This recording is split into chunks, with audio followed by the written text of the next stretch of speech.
नमस्कार दोस्तों। तो एक्सपर्ट्स का ये मानना है जो इंटरनल सिक्योरिटी इश्यूज को और इंटरनेशनल रिलेशंस को थोड़ा बहुत समझते हैं, उन एक्सपर्ट्स का ये मानना है, डिफेंस एक्सपर्ट्स का ये मानना है कि this is the best time to take Pakistan occupied Jammu and Kashmir. क्योंकि पाकिस्तान ऑक्यूपाइड जम्मू एंड कश्मीर में पिछले एक साल के अंदर सीरियस प्रोटेस्ट वहां पर चलना शुरू हो चुके हैं। कई सारी ऐसी ऑर्गेनाइजेशंस वहां पर फॉर्म हो गई हैं जो पाकिस्तान की सरकार के खिलाफ एक पूरी लड़ाई लड़ रही हैं, पाकिस्तान की आर्मी के खिलाफ एक पूरी लड़ाई लड़ रही हैं। और वो लड़ाई दोबारा से शुरू हो चुकी है। हमने एक बार देखा था सितंबर के मंथ में पिछले साल, अक्टूबर के मंथ में, और अब इस मंथ में यानी कि जून में भी ये लड़ाई दोबारा से बहुत इंटेंसिफाइड शुरू हो चुकी है। और कहा जा रहा है कि इसमें 7 लोगों की जान भी जा चुकी है और कई लोग, लगभग 100 के करीब लोग इसमें इंजर्ड भी हैं। ये पूरी घटना पाकिस्तान ऑक्यूपाइड जम्मू एंड कश्मीर की है और ये होना ही था, आज नहीं तो कल ये होना ही था। क्योंकि इलीगली ऑक्यूपाइड जो टेरिटरी होती है उसके अंदर आप उसको इलीगली ऑक्यूपाई तो कर लेते हो, क्योंकि कुछ वेस्टर्न कंट्रीज आपको सपोर्ट कर रही होती हैं, आप यूएन में जाकर के रोने लगते हो, वहां पे बिछ जाते हो और उसके बाद स्टेटस को ले लेते हो।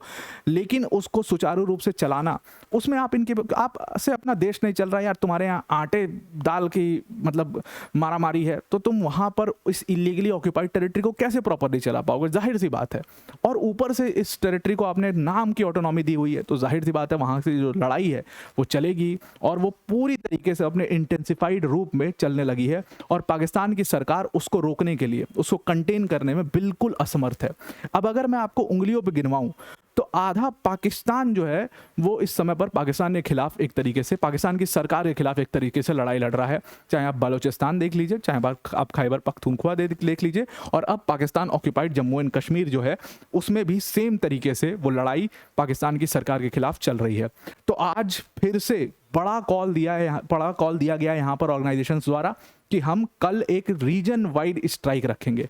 डिटेल में इसको देखते हैं, पर वीडियो में आगे जाने से पहले एक बड़ी अनाउंसमेंट अनअकैडमी टीम की तरफ से कि अनअकैडमी ने अपना फाउंडेशन कोर्स लॉन्च कर दिया है। और अगर आप यूपीएससी सीएससी की प्रिपरेशन कर रहे हो तो ये फाउंडेशन कोर्स आपके लिए है। All India rank 1, all India rank 20 2025 का यूपीएससी सीएससी का रिजल्ट उठा करके देखिए, वो इसी फाउंडेशन कोर्स के स्टूडेंट रहे हैं। ये वही फाउंडेशन कोर्स है जिसमें अनअकैडमी, या आप कह लो प्रॉब्ली इंडिया के बेस्ट एजुकेटर्स जैसे मृणाल सर, प्रतीक सर, सुदर्शन सर जैसे एजुकेटर्स यहाँ पर आपको पढ़ाते हैं।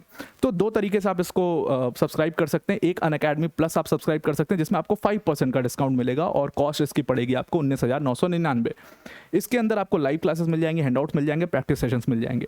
इसी का एक आइकॉनिक वर्जन है अनअकैडमी आइकॉनिक, जिसमें आपको 50% का डिस्काउंट इस टाइम पर अभी चल रहा है, जिसको आप 29,999 के प्राइस पर सब्सक्राइब कर सकते हो। इसमें आपको सारे पर्सनलाइज फीचर्स मिलते हैं, 1-to-1 मेंटरशिप, ये सारी चीज़ तो रहेगी उसमें, क्लासेस और ये सारी चीज़ें तो होंगी ही, हैंडआउट्स वगैरह, लेकिन इसके साथ आपको 1-to-1 मेंटरशिप मिल जाती है। 14 बुक्स आपके घर पर डिलीवर कराई जाएंगी।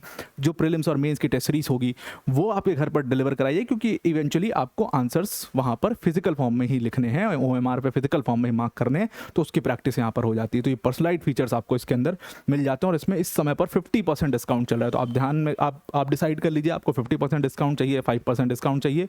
लिंक इसका आपको डिस्क्रिप्शन में मिल जाएगा, उस पर क्लिक करके आप इसको ज्वाइन कर सकते हैं। Now I am coming back to the topic. तो पाकिस्तान ऑक्यूपाइड जम्मू एंड कश्मीर में, जैसा कि मैंने कहा, सीरियस प्रोटेस्ट वहां पर चल रहे हैं।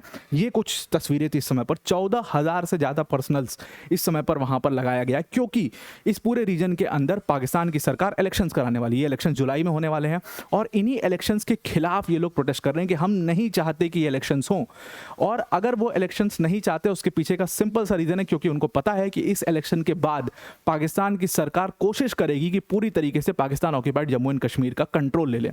कैसे ये पूरा कंट्रोल लेंगे और क्या ये पूरी कहानी इसके पीछे की, इसको समझने की कोशिश करते हैं। तो ये स्थिति मुजफ्फराबाद की है।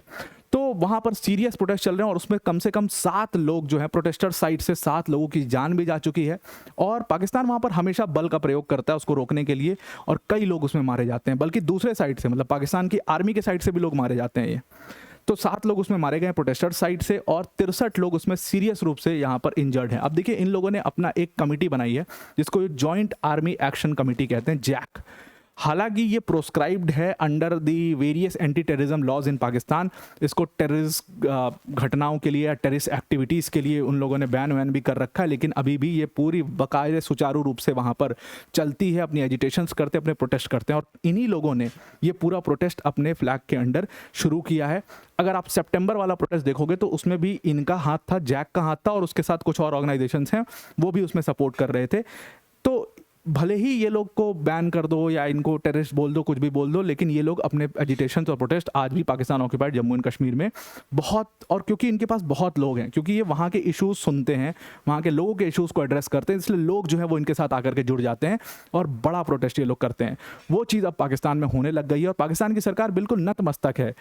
अगर आप मानिए तो पाकिस्तान ऑक्यूपाइड जम्मू एंड कश्मीर में पाकिस्तान की सरकार का कुछ भी नहीं चलता, उनको वहाँ पर मतलब कोई पसंद नहीं करता। अगर वहाँ की आर्मी वहाँ पे चली जाती है तो ऐसा बिहेवियर होता है आर्मी से, पत्थरों से मारते हैं आर्मी को, बहुत इनसिक्योर हो जाते हैं अगर आर्मी कहीं पर खड़ी है तो, क्योंकि उनको पता है कि ये चोरी चकारी करेंगे। ये आर्मी नहीं है, ये अब आर्मी के भेष में चोर चकार हैं, ये हमारे घर में चोरी चकारी करेंगे, हमारे लोगों को पकड़ के ले जाएंगे, मार देंगे उनको कहीं भी, ये गुंडे हैं, दे आर गूंस। इस तरीके से आर्मी को वहाँ पर ट्रीट करते हैं। जो रिस्पेक्ट हम अपने देश में आर्मी की देखते हैं, कहीं भी आर्मी जा रही है अगर तो एकदम तुरंत सब खड़े हो जाते हैं, सैल्यूट करते हैं, हम रिस्पेक्ट देते हैं, वो चीज़ पाकिस्तान में बिल्कुल नहीं। पाकिस्तान की आर्मी शायद दुनिया की एकमात्र ऐसी आर्मी होगी जिसको सबसे ज़्यादा हेटरेट मिलती है उनके अपने देश से। तो वो स्थिति है वहाँ पर। अगर आप उंगलियों पर काउंट करिए तो बालूचिस्तान के अंदर आर्मी को हिट करते हैं। बालूचिस्तान पाकिस्तान से बिल्कुल आज़ादी मांग रहा है। खैबर पख्तूनख्वा अफगानिस्तान क्लेम करता है, वो आज़ादी मांग रहा है। और अब पाकिस्तान ऑक्यूपाइड जम्मू एंड कश्मीर भी यहाँ पर आज़ादी मांग रहा है पाकिस्तान की सरकार से। वो नहीं चाहते कि ये पूरे इलेक्शंस हों, तो इसीलिए उन्होंने ट्यूसडे को रीजन वाइड स्ट्राइक वहाँ पर कॉल किया है। वहाँ का जो कमिश्नर है वाहिद, सरदार वाहिद, उसका कहना है कि इसमें 3 लोग की जान उसके सामने गई है, 40 लोग उसमें वुंडेड हुए हैं। और उसका ये भी कहना है कि पुलिस के साइड से भी यहाँ पर कई सारे लोगों की जान गई है। पुलिस के साइड से भी 4 पुलिस वालों की वहाँ पर डेथ हुई है, 23 लोग जो है उसमें मारे गए। ये जैसे होता है ना, गैंग्स में आपस में सामना होता है तो काउंट करते हैं कि उनके हमने 4 मार दिए, हमारे 2 ही मरे, इस टाइप से वहाँ पर पूरी काउंटिंग चलती है। आप देखिए वो बाकायदे गिनवा रहा है इसको कि 3 हमारे गए हैं और 4 हमने उनके मार दिए, ऐसा स्थिति वहाँ पर हो चुकी है। अब उनका कहना है कि भाई, पुलिस का मानना है कि वहाँ पर ये जो पूरी घटनाएं हो रही हैं ये टेररिज्म है, क्योंकि जब वहाँ पर आप जाओ तो वो लोग फायरिंग करते हैं, वो शॉर्ट गन्स हैं उनके पास तगड़े एम्यूनिशन है, फायर आर्म्स है। जो पाकिस्तान की आर्मी जो आर्म्स यूज़ करती है वो उस लेवल के आर्म्स वहाँ पर यूज़ करते हैं। RPG से अटैक करते हैं, बॉम्ब्स हैं उनके पास, IEDs हैं उनके पास, वो इस तरीके से हम पर अटैक करते हैं। और ये पूरी तरीके से टेररिज्म है। टेररिज्म तो तुमने फैलाया वहाँ पर। अब देखिए दिक्कत क्या है इस पूरे रीजन के साथ, क्योंकि पाकिस्तान ने इस पूरे रीजन को अपने लिए इस्तेमाल किया है, उसको एक टेरर लॉन्च पैड की तरह इस्तेमाल किया है कि भारत के ऊपर जो भी टेररिज्म की घटनाएं होती थी वो मुजफ्फराबाद और उसके अराउंड ये पूरा जो एरिया, मुजफ्फराबाद इस पूरे रीजन का कैपिटल है एक तरीके से, तो मतलब कैपिटल है, तो उसके अराउंड जो पूरे रीजन्स हैं वहाँ पर टेरर कैंप्स और बड़े लैंडस्केप्स में इन्होंने टेररिस्ट ग्रुप्स को वहाँ पर बैठा रखा था और उसको एकदम टेरर लॉन्च पैड की तरह ये लोग यूज़ करते थे। धीरे धीरे क्या हुआ, ये इसको इतना टेरर लॉन्च पैड की तरह इन्होंने यूज़ किया कि यहाँ पर डेवलपमेंट कभी पहुँच नहीं पाया। हालांकि बहुत सुंदर रीजन है और जैसे आप देखते हो कि जब आप जाते हो कश्मीर में जिस तरीके की वादियाँ, वैसे ही वही है, भारती का हिस्सा है, भारती है वो, एक तरीके से भारती है पूरा, इन लोगों ने इलीगली ऑक्यूपाई किया उसको, तो बहुत सुंदर पूरा पहाड़ियाँ, लेकिन वहाँ पर डेवलपमेंट नहीं पहुँच पाया और ज़बरदस्त गरीबी वहाँ पर हुई, एजुकेशन बिल्कुल निल हो गया, विमेन राइट्स एकदम ज़ीरो है वहाँ पर, क्राइम्स जो छोटे क्राइम्स हैं वो बहुत ज़्यादा हैं। ये सारी समस्याएँ धीरे धीरे वहाँ पर पलते चली गई, बढ़ते चली गई और जो टेरर कैंप्स ने अपना गढ़ बना लिया वहाँ पर, उसकी वजह से लोगों को समस्या होने लग गई और इसीलिए पूरे प्रोटेस्ट आप देखते हो। अब पाकिस्तान की सरकार कोशिश ये करती है कि इसके ऊपर पूरी तरीके से कंट्रोल ले ले, क्योंकि इनके पास ऑटोनॉमी है तो पाकिस्तान की सरकार कंट्रोल लेने की कोशिश करती है। देखो दिक्कत क्या है और जैक की डिमांड क्या है इसमें। इस पूरे रीजन में जो जैक बना और भी बहुत सारे ऐसे ऑर्गेनाइजेशंस बने, उन्होंने एक लड़ाई छेड़ी अपनी फेडरल गवर्नमेंट के खिलाफ कि हमें जिस लेवल की ऑटोनॉमी यहाँ पर मिलनी चाहिए थी, वो जो ऑटोनॉमी आपने प्रॉमिस की थी वो आप नहीं दे रहे हो और यहाँ पर जानबूझ करके ज़बरदस्ती ला करके रेफ्यूजीज़ को बसाया जा रहा है, पाकिस्तानीज़ को बसाया जा रहा है, जिनको वो लोग रेफ्यूजी कहते हैं, वो रेफ्यूजी जो हैं उनको ला करके बसाया जा रहा है और हमारी डेमोग्राफी को ख़राब करके यहाँ पर पाकिस्तान की सरकार अपना कंट्रोल लेने की कोशिश कर रही है। उसी के खिलाफ ये पूरा प्रोटेस्ट चल रहा है। सितंबर में एक बार हुआ, अक्टूबर में हुआ और अब फिर से जून में ये शुरू हो चुका है। लगभग 200 से ज़्यादा लोग इसमें मारे जा चुके हैं और संख्या बहुत बड़ी है घायलों की, मतलब 1000 के ऊपर ये संख्या है, बताया जाता है घायलों की संख्या तो हज़ारों के ऊपर है। हालांकि सरकार कम दिखाएगी लेकिन हज़ारों के ऊपर है। अब इस प्रोटेस्ट के अंदर जो अभी हो रहा है उसमें मेन डिमांड क्या है, जुलाई में इनके यहाँ पर इलेक्शंस हैं और इलेक्शंस में एक बड़ी इंपॉर्टेंट चीज़ है यहाँ पर कि इनके यहाँ पर इस पूरे रीजन के अंदर, पाकिस्तान ऑक्यूपाइड जम्मू एंड कश्मीर के रीजन, 12 सीटें जो हैं वो रिजर्व्ड हैं, यानी कि 12 लेजिस्लेटिव असेंबली की सीटें जो हैं वो रिजर्व हैं जो रेफ्यूजीज़ हैं उनके लिए। वो रेफ्यूजीज़ जो कि 1947 में आए और यहाँ पर बसे, 1947 के बाद यहाँ पर आए और बसे, उन रेफ्यूजीज़ के लिए 12 सीटें इन्होंने उसको वो कर रखी हैं, 12 सीटें इन लोगों ने रिजर्व कर रखी हैं।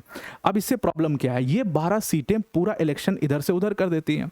और क्योंकि इन 12 सीटों से उन्होंने, रेफ्यूजीज कौन थे भाई, भारत से कोई गया क्या पाकिस्तान में बसने के लिए? नहीं, पाकिस्तान मेनलैंड से, मतलब मेन पाकिस्तान से कुछ लोग जो है, जो जिनको वहाँ पर बसाया गया, कुछ परिवारों को वहाँ पर जानबूझ करके बसाया गया, ताकि डर था कि भारत का कंट्रोल, क्योंकि भारत के प्रति यहाँ के लोग जो हैं वो अपनी, भाई भारत को काफ़ी मानते हैं, भारत को काफ़ी डेवलप देखते हैं, देख रहे हैं कि भाई बराबर में एक देश है जो कि बहुत उन्नति कर रहा है, बहुत बढ़िया चल रहा है, उनकी इकॉनमी मस्त चल रही है, उनके यहाँ पे इतनी हाई इंटरनेट स्पीड है, छोटी छोटी चीज़ें वो देखते हैं, तो जाहिर सी बात है वो उनका इन्फ्लुएंस, वो काफ़ी इन्फ्लुएंस रहते हैं भारत से, तो वो इन्फ्लुएंस ना हो पाए इसलिए पाकिस्तानियों को ला करके यहाँ पर बसाओ, उनको रेफ्यूजीज़ कहो और उनके लिए 12 सीटें यहाँ पर रिजर्व कर दो। तो इससे क्या होगा, पूरा इलेक्शन इधर से उधर हो जाएगा और पाकिस्तान की सरकार यहाँ पर इलेक्शन करा करके अगर ये 12 सीटें उनके पक्ष में आ जाती हैं तो ये कंट्रोल कर सकते हैं। और इसीलिए जितनी भी पाकिस्तान की मेन स्ट्रीम पार्टी, चाहे वो नवाज शरीफ की पार्टी हो, चाहे वो भुट्टो की पार्टी हो, ये सारी जो पार्टीज़ हैं उनकी, ये सब अपनी इस 12 सीट के लिए पूरी लड़ाई लड़ती हैं और